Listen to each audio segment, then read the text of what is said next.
PJ Tucker and Bones Hyland. Yeah. Could this be the package for Miles Bridges? I think there's a lot of deals that they could use that for. So when you look around the league, we're hearing that the Clippers, I think they're going to keep PJ Tucker, keep him ready for the playoffs. They need him. Bones Hyland, I could see them moving, but my coworker Michael Scotto of Hoops Hypes says that they're gauging the trade market. Hyland has a year. You basically be a year and a half. He's a free agent in 25. You get restricted free agency, and Tucker hasn't played since November 27th. He's not expected to do a buyout. Should he not get traded? And at this point, what are you getting? Okay, I personally get that PJ's they want to keep PJ. He's gonna be a guy who can rebound, guard multiple positions, hit corner threes. That's it. While Bones Hyland's a microwave. Some people seem to be a fan of his, some seem not to be a fan of his.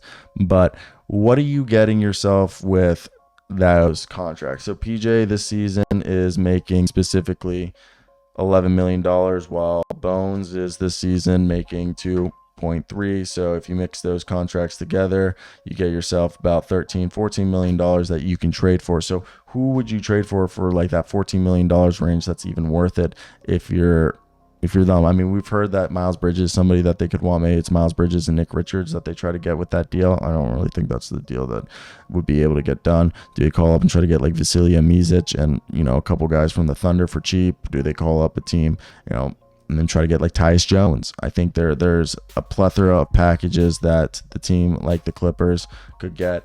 I think they're interested in getting like a Daniel Gafford, like a backup big would be huge for them. I think they realize they would like to have a 3 big man rotation. Plumlee, Tice, and Zubats is great, but I think they want someone else. I don't know. Maybe that's just me. Maybe more of a power forward.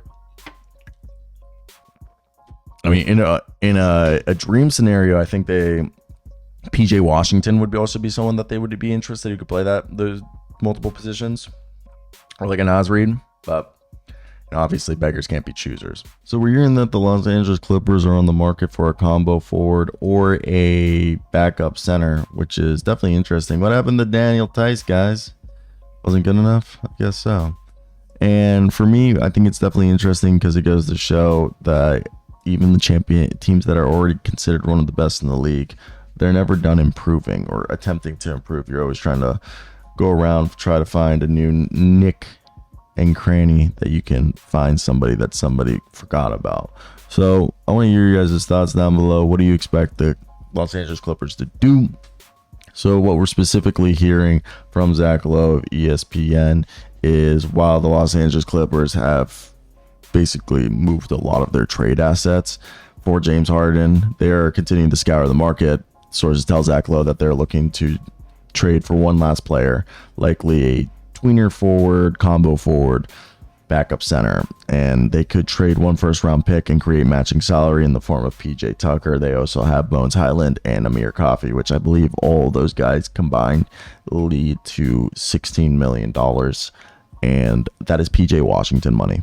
That's PJ Washington money. I'm not even kidding, and I'm not going to sit here and be like, oh, they're going to go get PJ Washington, but they could. They could with that money. I don't know if that's going to be a first-round pick, Amir Coffey, Bones Hyland, and PJ Tucker to the Hornets. The Hornets would probably send PJ Tucker somewhere else to make up for some assets, but I don't think that's really moving the bar for me, and I don't think it's going to be moving it for the Clippers. And they have Daniel Tice, who hasn't, and Mason Plumlee's back, but I'm curious. I want to hear your guys' thoughts in the comment section. Would you guys make a move? Would you guys not? Like, I think the whole thing that holds everyone back, if you're the Clippers, I think the Clippers could make a move. It's just who's worthy for them to make a move that like will put them over the edge. Is there anyone? I don't know. That's where I'm at. I'm trying to figure that out. But my question is, do you guys expect this to be a team that's going to have the success that needs to be done, like in the playoffs, to make a move to basically bankrupt yourself of trade assets? That's what I'm asking. So if you think it's worth it, then go ahead, make the move. I mean, you're going to bankrupt yourself of trade assets if you go out and get a guy. But it's not the worst thing in the world. I mean, there's realistically worse things you can do. So that's where we're going to leave this. The rest of the reporting is going to be previous reporting we've done on the Clippers.